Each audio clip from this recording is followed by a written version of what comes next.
I taught my kid that mama can also get tired. Mama doesn't feel like cooking today.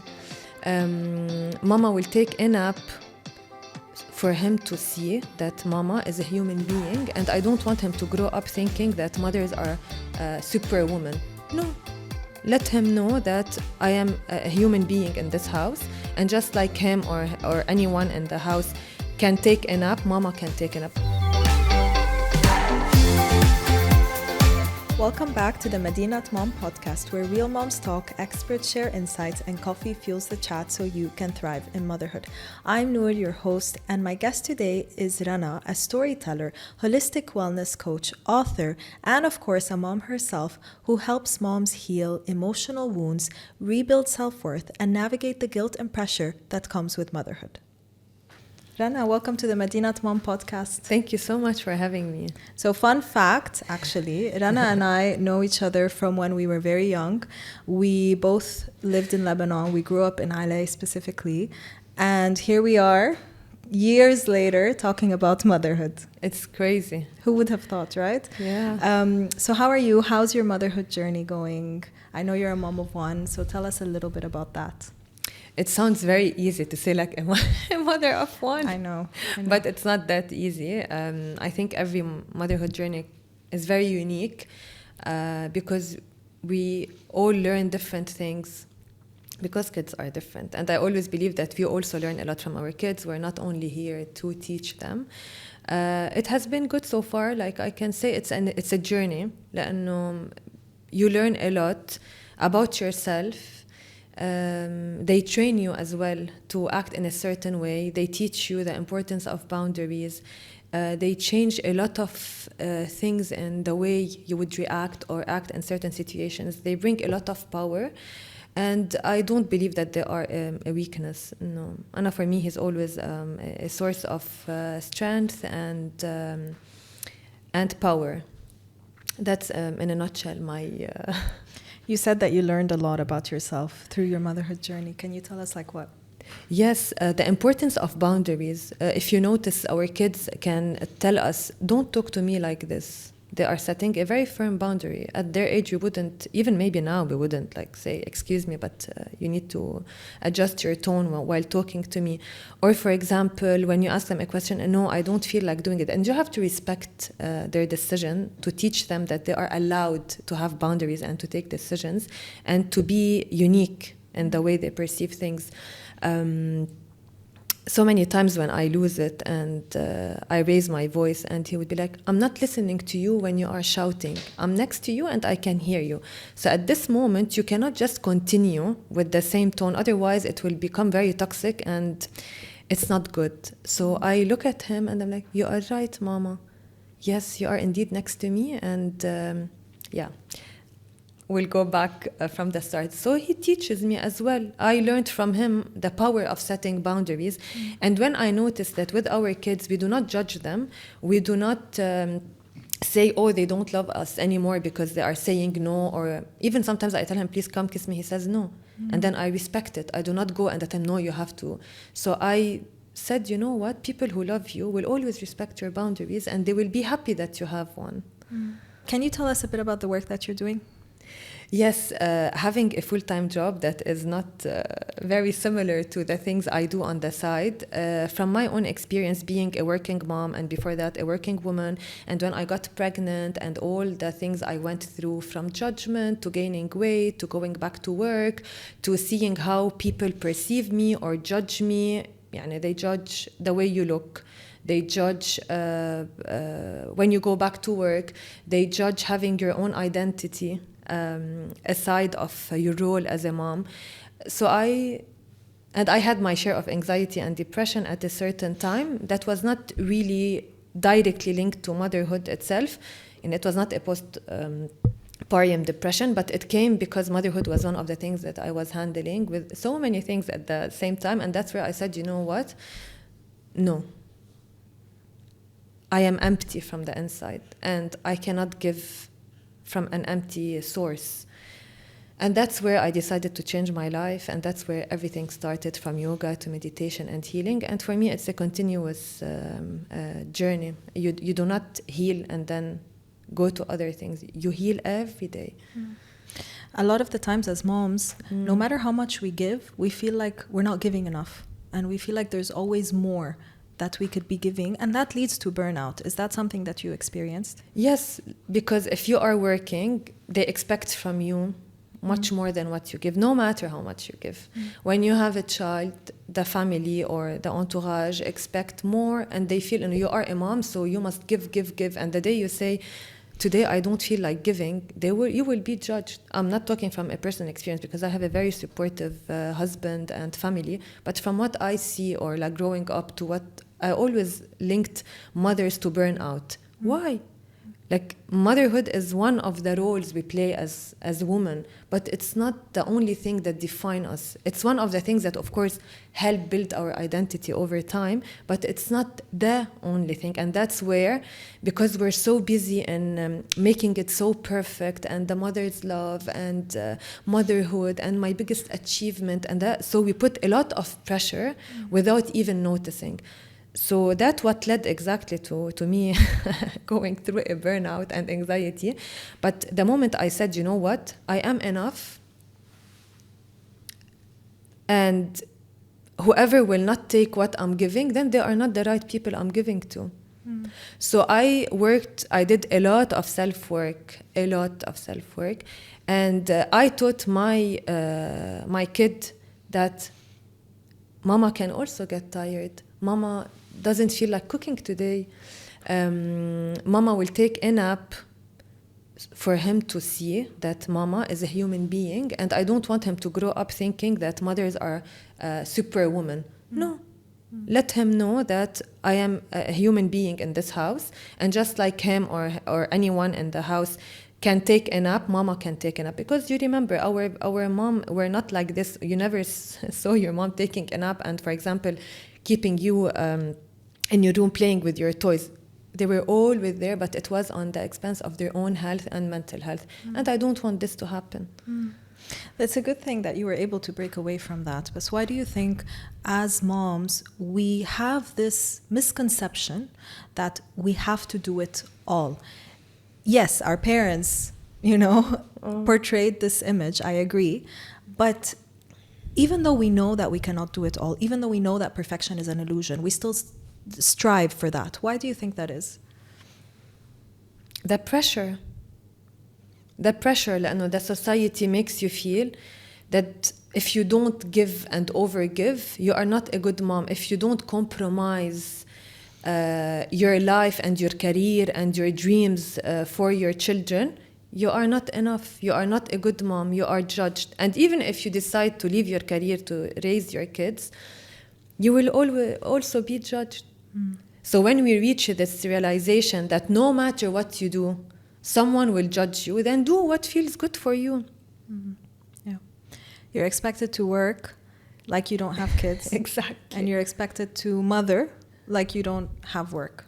Yes, and I remember to move a little bit away from the society and talk about the business world. I remember in so many job interviews a long time ago, when I recently got married, the question that I would be asked in an interview, if I'm planning to have kids. Because of course, if I say yes, it means 9 months later, I'll be on a maternity leave, and they will lose a resource for some time, and that would affect. So imagine that women, they have to lie about their desire to become a mom, so they don't lose a job opportunity, because they think that a mom will not give her max because she has kids. And that's very judgmental. And that's what also need to change in the professional world if we are really talking about women empowerment. So it takes many words to come together. I think motherhood brings a different set of skills that, not being a mom doesn't bring. So, for example, for me, becoming a mom made me better at time management. It made me better at conflict resolution. Yeah. There's a whole set of skills that if we were to add motherhood to your CV, you would gain when you become a mom. 100%. Organizing a home, organizing cooking, or even if you're not the one who cooks, but you have to oversee everything.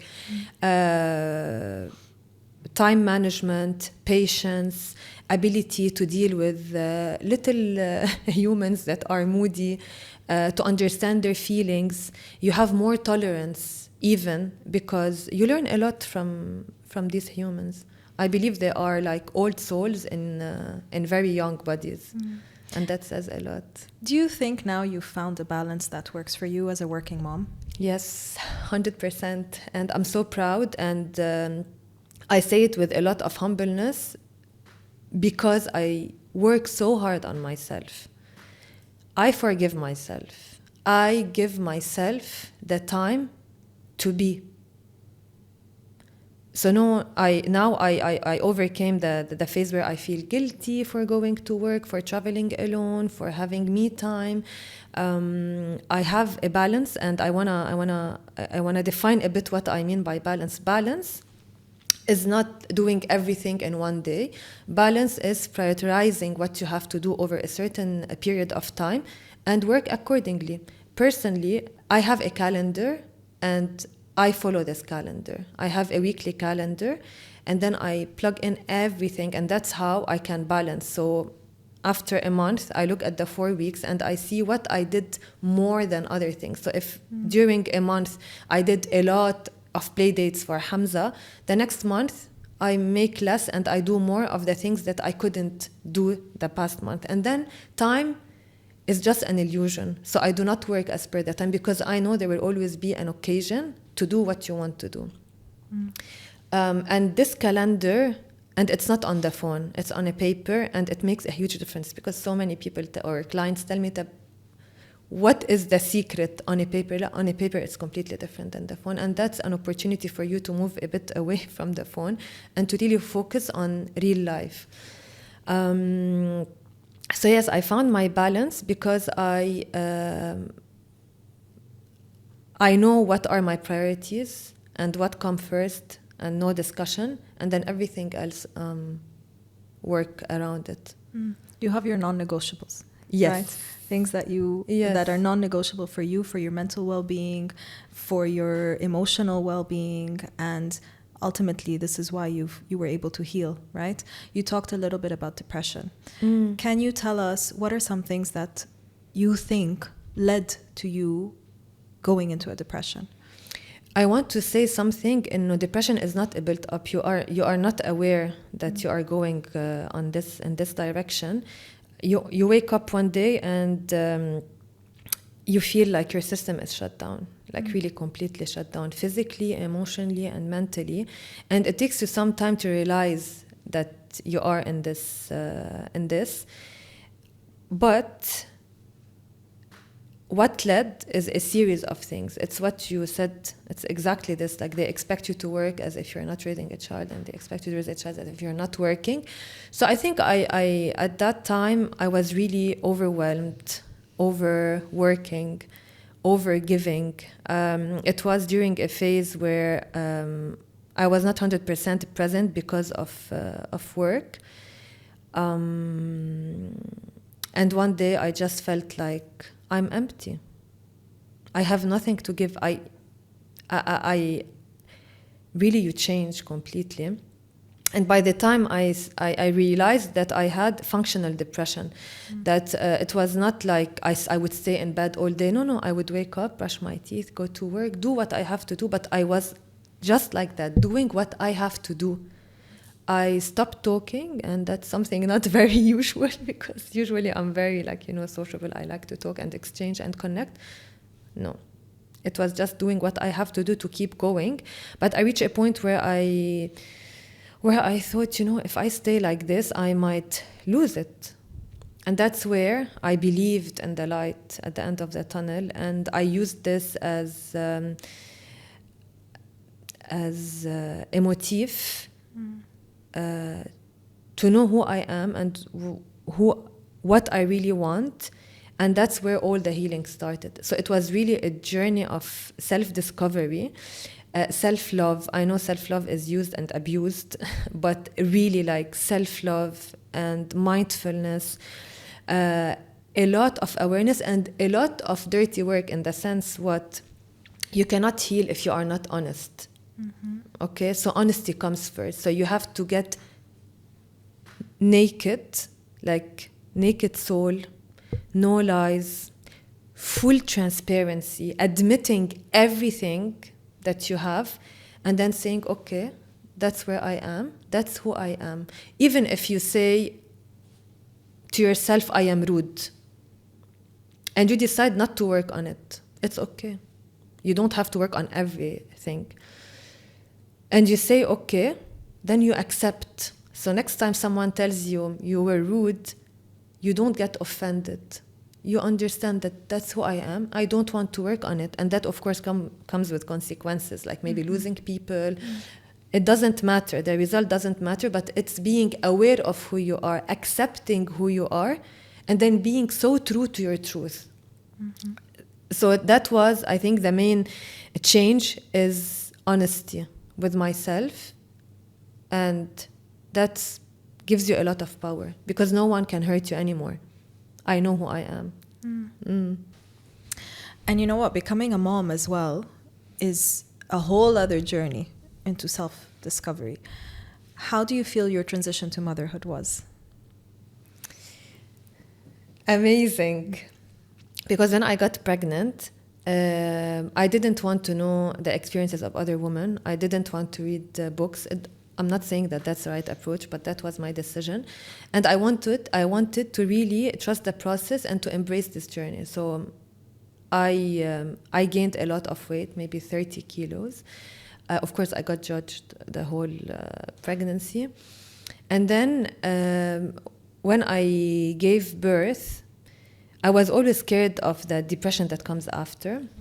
And the baby blues and all of these. But I took a little bit of distance, and I thought, if I can control my mind, like I can take a decision, because our lives are a series of decisions. So I said, I had this baby like 9 years after. Even if it's scientifically proven that women could go through these baby blues, I will not go. I will take this time to show a lot of thankfulness and gratefulness for this baby. And because I know that he will not remain a baby for a long time, I really wanted to enjoy like every second with him. So I stayed in the hospital for 5 days. When I went home, the first night, I felt that I'm having these baby blues coming. It was the first night, and the second day I said, it's not happening anymore. And I got busy with other things, and I never gave them space in my mind to build up and to become a reality. So the transition was really nice. I learned a lot. I realized a lot of things. Women are really powerful, and I think if everyone admits how powerful we are, the world would be a better place. So that transition was smooth, because I believe that everything that God sends you is a blessing and is for your best. So I wanted to accept it as a blessing and not think of any other thing that can come with it. And I didn't want science to overtake what God, because God and science. So I wanted to believe in everything, and I believed in it, and that changed my approach to motherhood. Do you feel like you lost a version of yourself when you were becoming a mom? No, I found a better version of myself, honestly, because Hamza, he's very similar to me in his character. He loves life. Of course, he also looks like his father, but because we're talking about mothers. I did not stop my life. You know, I used to hear, because I'm very active. I love to travel, to go out, to be with my friends. I didn't used to really like stay at home. So I was all over the place, traveling at every chance I would get, going out at every chance. So like out of jokes, everyone would tell me, we can't wait until you have a baby so you can like chill a bit and no. Sit still. And I'm like, even when I get a baby, the baby will follow me. I'm not gonna let this بالعكس, I will include it to my lifestyle, and I'll see what comes, and that's what happened. Like, I never let motherhood be a limitations for me to do what I want to do, and I include him in everything. I love to travel with him. I love to take him out. I did things like he would sleep with the light on, with the music on. I wanted him to be part of this world and not separate him. Like, no, he only sleeps when the light is closed, no sound. No, I wanted him to know, like, welcome to real life. That's real life. Mm-hmm. It's noisy, it's busy, and he was a very flexible baby. I really enjoyed my time. I used to travel with him alone at the age of 4 months, 6 months, staycations, and he was a very happy baby. And I think parents play a huge role in how the personality of kids evolve. Because if you give your children the vibes that you are always worried about them, that you care too much about, they become like this, and when they grow up, they will have the same way of doing things. So I wanted him to live a normal life. I'm not gonna change anything, because he will grow up and realize that his mom is active. So why to show him that I took a pause from who I am or how I like life to be, and then I changed? No, let him know. But of course, with time and age, we change. And now, of course, if you tell me go out or chill at home, I would tell you chill at home. But it has nothing to do with motherhood. It has to do with priorities and different preferences. So my home is my safe haven. I love being at home. I also designed a home that feels so comfortable that I don't feel that I need to go out to change my mood. My mood is already very good at home. And that's the kind of ambiance we can create to our kids. And I believe that there's a lot of synergies between parents and kids. I'm a very easygoing person. I have a very kind heart, and I know women are not used to say good things about themselves. So that's why I take the opportunity to tell women that yes, you are allowed to compliment yourself, to be aware of what's good about you. Because so many times when you ask a woman, now we shifted a bit, but I want to make this parenthèse, tell me something good about you, and then pause for 10-15 minutes. I had a client, and I told her, your homework for the next session is to write 20 things that you like about yourself. She came with 10. I told her, no, until you have 20, we're not discussing this. And then when she found 20, she was very surprised. And that's what I teach my kid. And I said that there are a lot of synergies, because they really they absorb a lot of your personality, of your character, of the way you deal with things. So at home we are calm. Like, even sometimes when I am arguing with my husband and Hamza is there, he's like, guys, stop it. Why are you shouting at each other? Talk slowly. And then I look at him and like, we're not shouting at each other. We're arguing, and it's part of life. I have an idea. He has a different idea, and we're discussing it. I want to show him that that's real life. It's very important to do that. So yeah, that's basically it. Are you one and done? One and done. Did you always know that you wanted one? No, because when at a very young age, I always said I wanted 12 kids. Wow. Because I am very optimistic. Yeah. I love babies. Until this day, I love babies. And I remember when I was 15 years old and they would ask me, what would you like to become when you grow up? My answer used to be a mom. And when I passed the brevet, my dad gave me the choice to receive a phone or baby born, you know, the baby that you can feed and you change diapers. And I chose a baby born at 15. And my sister was like a phone. I'm like, no, just to take care of her. So I love babies. And then when I got married, we spent the time before having a kid, like traveling. I did my master's. I changed jobs. I got promoted. We met a lot of people. So we did a lot of self-work also as a couple. Like we really enjoyed this part. And I always believed that at the right time, I will have my baby. And when I had Hamza, it's not because I cannot love another person, you know, some people might say, no. No, of course, we are all capable of doing that. But I got Hamza, and you know, I didn't want to have another child directly after. I really wanted to enjoy my time with him and give him like everything. And then I didn't really get pregnant. And then I said, you know what?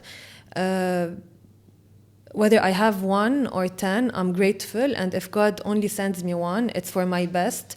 So I don't argue when it comes to these things. And I don't say I wish. Maybe now I tell you I would love to have another baby. But I'm not stressed. Like if it happens, amazing for Hamza.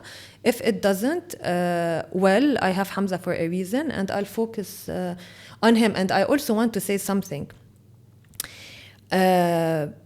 Also, as a society, as married people, we are always invited to have more and more and more children. And so many times, people only focus on having a lot of children, ignoring the other parts or aspects of their lives, the financial part, society. Can we, for example, do this to this child the same as number 5, then the same as number 6? No, they just believe that every child will come with a blessing. And most of the time, no one comes with a check worth $10 million. And I think babies come with a lot of work and sacrifice and compromise. Okay, of course, they are a blessing themselves, but we cannot rely that the baby will bring their blessings and not do the other work that you have to do. Yeah. So for me, having 1 children and give them the best life, and by the best life, I mean like good education, good food, a house, security, stability, happiness, is much better than having 6 and struggling to feed them, to make them have access to the same level of education, or to compromise one plan over the other, just because we have to get a lot of... But you know, I feel with the 1 kid, I really feel like we are a team. I really feel like we are a team. And I'm really excited to see what life has for us. And I always say, like, because he's my only child, like, whatever he decides, like, when university time comes, like, I would leave everything and, like, follow him in his journey. Like, he's my baby. Okay, that's the part I still have to work on. But other than that, like, no stress. 1 kid is a huge blessing. If the other one comes, ahla wa sahla. Otherwise, I am so thankful for Hamza. Yeah, I think there's a lot of, as you said, becoming a mom comes with a lot of expectations. And there is a lot of other factors that we need to take into account when deciding what our family looks like. For some people, maybe a family looks like no kids. For some people, that looks like 1. For others, 2, 3, that's fine. I think it's an individual choice. But there is a lot of other factors that need to be taken in account. One of those factors is mental health, right? Maternal mental health. Whether the mom actually wants to grow her family or not. But as moms and in the society that we live in, we always are questioned on, well, are you going to have another? Well, haram. Well, they're going to grow up alone, and all of these. Did you get any of that feedback? Of course. How did you deal with it? Every day. ما في شيء حرام. Like, and when it comes to God and to what He gives, you cannot argue. You cannot ask for more than He wrote for you. And you have to accept. بس نحن, I think, by default, we always want more. You never see someone who made like $20 million who says, it's enough, I'm gonna go retire and live with my family. No, you have 20, you want 100, you want... So human beings are never satisfied. Even if I have 12 kids, they will say, make them 13. So I tell you again, I live my life in a way that feels okay for me. Not for people. At the end of the day, when you close the door of your house, who's in there? Who matters? And if every person really takes the time to look at their own lives, we wouldn't have these kind of comments. And I know sometimes it comes from a very from very good intentions and out of love and care. But I also feel these things are like a bit private and personal. Like you cannot, like in a random gathering, like someone, شو you're بس إنه واحد وحرام وهيك. I always believe إنه it's the quality, not the quantity. Maybe also when their parents are old, they don't take care of them. So that's also where the mentality should shift. We don't get children for selfish reasons because you want someone to look after us. No, we get children for other reasons. And it's very important to stop seeing kids as the savers later in life. And that's why I don't believe, I could have 7 kids and then they fight. And then what do I will be sad and upset all my life. Like having one kid, respectful, decent, who has values, and then who is happy. That's the most important thing. You also talked about how when you were pregnant, you gained 30 kilos and you received a lot of comments on that. How did you deal with that? Let's be real, body image is a huge thing for women, whether we like it or not. And it's difficult when your body is changing in ways that you cannot control. So how did you deal with the comments? You can tell. لأنه it's a very personal topic. I received a lot of comments. Are you sure you don't have twins? To for example, how comes she shares like videos of her dancing? Look at her, how fat she is. Like all of these things. But you know what? I enjoyed my pregnancy. I loved my body at every single moment. I ate a lot of carbs, a lot of pasta and pizza, and I love it. I really said, that's my journey. Okay, غير إنه the doctor also judged me لأنه I went to her 3 months later with 17 extra kilos, and she said like in a normal case, like you gain 17 kilos after maybe 6 or maybe after 9, that would be your total weight gain. But I told her that that's who I am. I'm gonna embrace it. And then when I went to do the sugar test, you do it at she did it twice because she couldn't believe that I didn't have any pressure. That كيف with all the things that you eat. It's a mindset. إنه I'm healthy. I'm healthy in my mindset. Healthy mind, healthy body. I enjoyed myself. I bought the most beautiful outfits for my pregnancy. I enjoyed having a big belly. It's who I am, and I really didn't care about how I would look after. And I still share before and after. I love myself. That's something like really women should take a decision that this is a non-negotiable. I love myself. Judge me when you are better than me. I can find 10 flaws in every person I meet, but I focus on the good things. This is who I am. That's who I am. So I let them say whatever they want, because if you notice, like, from who are the people who give you like negative comments are the ones who are negative themselves with themselves. So I wish them well. Rana, from our conversation, it sounds like you've really mastered the art of boundaries, which is amazing. I haven't mastered that. I'm still getting there. I'm working on it. But what is your advice for moms who struggle with setting boundaries, and then when they do set boundaries, they feel guilty about it? I always say, you do whatever you want to do, but you have to take responsibility, لأنه every decision has a consequence. And for example, I tell you from a personal story, setting boundaries also comes with acceptance and tolerance. And I think women these days, they don't have this fully built yet. My mom helped me with Hamza since birth. And as he turned 1 and 2, she would watch him, for example, if I'm at work, or she spends time with him, and my dad as well. So when I have them, when I chose to have them as a support, I have to accept their ways. I cannot impose. My mom is not working for me. My dad is not working for me. They are supporting me and I need their support. So if I will be very strict, if my mom didn't do as per the schedule, I would have a talk with her ولا شيء. It doesn't work like this. تعقيد ما بدنا. Complicated people we don't want in our lives. So you have to be flexible, easygoing. So for example, I decided that I need the support, so I have to take the full package. يعني مثلا for example, I don't like when he eats a lot of sweets. I know إنه مثلا my mom gave him after lunch ولا my dad. I think إنه if I do a fuss about it, will it matter in 5 years? وياكل الشوكولا.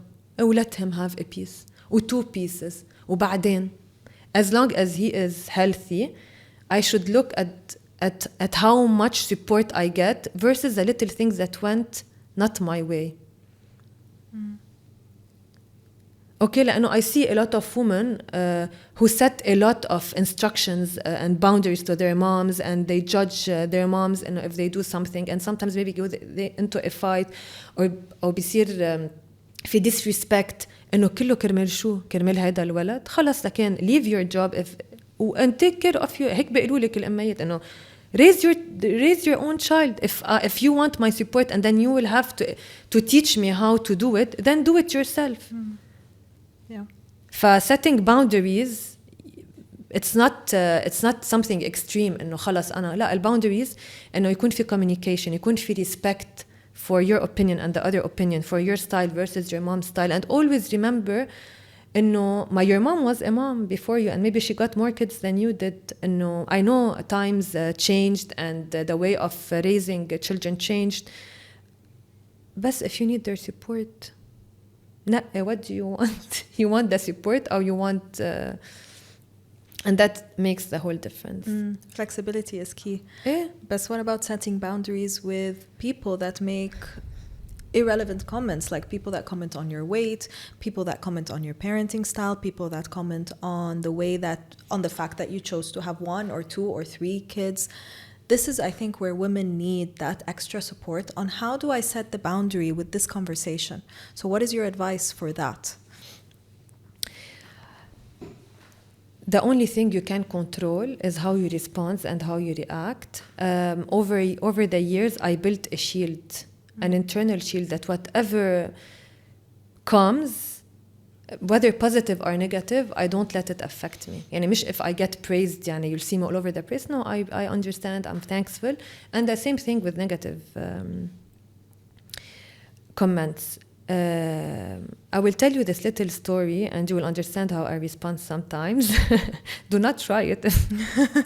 Do not try this at home. Unless.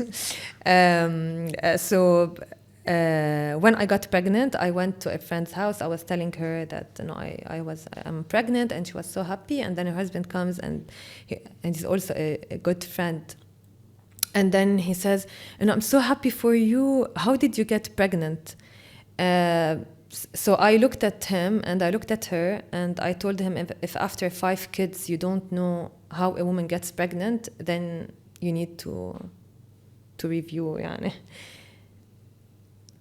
Complete silence. And he said, يا عمي, why did you have to say this comment? Why did you have to ask this question? So it really depends on the situation. Sometimes when I feel that I have to set a very strong boundary, I do it. But sometimes, what they say will not matter. That's how women should think. If they say I am fat, okay, what can I do with this comment? That trash is full. I don't say anything. I don't entertain. Sometimes someone told me look at your husband, he takes care of himself, of his physique, look at you, he will if you stay like this, he might not stay with you or something. I looked at her and I'm like, you don't have to worry about my husband's choices, handle yours. Or sometimes I just smile and I don't say anything. لأنه خلص عن جد as woman I feel إنه خلص enough. And these comments, they don't come from men. No, I just mentioned an example. بس إنه en général, يعني generally speaking, from other women. Yeah. And that's what annoys me. إنه from one side, إنه we talk about women empowerment, but then who is the woman first? A woman. Yeah. And most of the time, يعني I always feel, and when you are in society, just like when you are on social media, you show the best version of you. So I see it this way. If I am now having a conversation with you and you should be at your best, okay? And then you throw a rude comment. I take it differently. I learned how to take a distance from my emotions and the situation. So this emotional distance gives you a lot of clarity, and it gives you time to process and to know how to answer. I wouldn't be offended, by the way, or maybe I wouldn't even answer in a rude way, because I think if that's her best, then I wish her well. You know what I mean? So many times, we cannot teach people what to say, how to say, what to do, what not to do. You cannot even force anyone to love you, to take care of you, to ask about you, to befriend you, to love. Nothing. You can always decide what are you going to do about it. And then whatever you decide, it's on you, it's not on them. So if you do it because you want to sacrifice or you want to compromise, then it's on you. Don't come one day and say, I did it for you. The moment you say this, it's like all the good things you did, خلاص, nothing stays. What would you say is one step moms can take today towards that healing journey?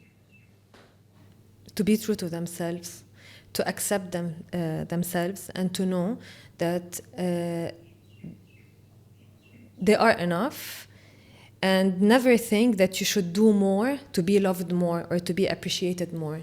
Because who loves you, even if you do a tiny little thing for them, they will see it as a big thing. And if someone chooses not to love you or to appreciate you or to respect you, even if you give them the word, they will see it not enough. So be true to your truth.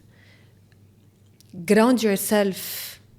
Love yourself. Anjad, I cannot insist on the importance of self-love. Self-love شو? Self-love يعني to forgive yourself, to accept that you are not perfect, to accept that sometimes you don't have time to play with your child and say it's okay, to go to work without feeling guilty, to break the links we have. You go to work because maybe you need the money, maybe your career is very important, maybe because you want to have time for your family, and you have like the family projects, and you have your journey, your growth journey, and they can coexist when you do it in a balanced way. Trust your gut feeling, and always surround yourself with supportive people. And any environment that doesn't align with your goals and your dreams, out. Any person you feel, any friend you feel you are giving only from one side, or you give more than what they give, out. There's no time. The most valuable things we have as human beings is time and energy. And they are very, very, very limited. So use them wisely. And it all starts within you. And to end, what's one truth you want moms to know? Yeah, I have a truth. Wallah, a strong one. I want mothers to know that becoming a mom is not an achievement. It is a blessing. And I still insist on this, because getting pregnant is a blessing from God. Sometimes even if you spend millions and you go to the end of the world, to the best doctor to get pregnant, and it's not meant or written for you, you will never get it. But raising good children is an achievement, because it requires personal efforts, okay? And I always compare it. Having a very good job is not an achievement, it's a blessing. Doing a great job is an achievement, because it requires personal effort, time, energy, learning, failing. Having a lot of money is not an achievement, because sometimes you have it after your parents, so you didn't do anything. But using it wisely is an achievement. That's one truth. The other truth, never sacrifice your identity as a woman for your role as a mother. Never. This is an advice, maybe not a truth. And always remember that you don't own your kids. You're just there. They chose you. You chose them. At some point, they will leave. They will look after their lives. Make sure that once this happens, you look back with pride at what you achieved on a personal level to continue what you started. Don't wait until this happens to remember, where did my life go? They never told you quit. بالعكس. Children should be part of our evolving journey, of our self-discovery journey, and they should be part of our growth. And to see things as they are. You can never blame your kids for leaving your job. It was your decision. They did not ask you. Okay. Rana, where can moms reach you? On Instagram. I'm happy to connect with women, and that's where I connect the most. And if they have any question they want to discuss, they disagree on something, I'm always happy for open, respectful conversations, and I'll see them there. Thank you so much for being here. Thank you for such an enlightful conversation. It's just a reminder that as women, we are not broken. We're just sometimes holding too much on our plate, and we need to prioritize, love ourselves. That's one key takeaway from today's discussion. Love yourselves. If you've enjoyed this episode, make sure to hit that subscribe button, hit that like button. You know where to find me. You can find me on contact@Madinat Mom, on www.madinatmom, or on our Instagram @Madinat Mom. Until next time, take care of yourselves as fiercely as you take care of your little ones.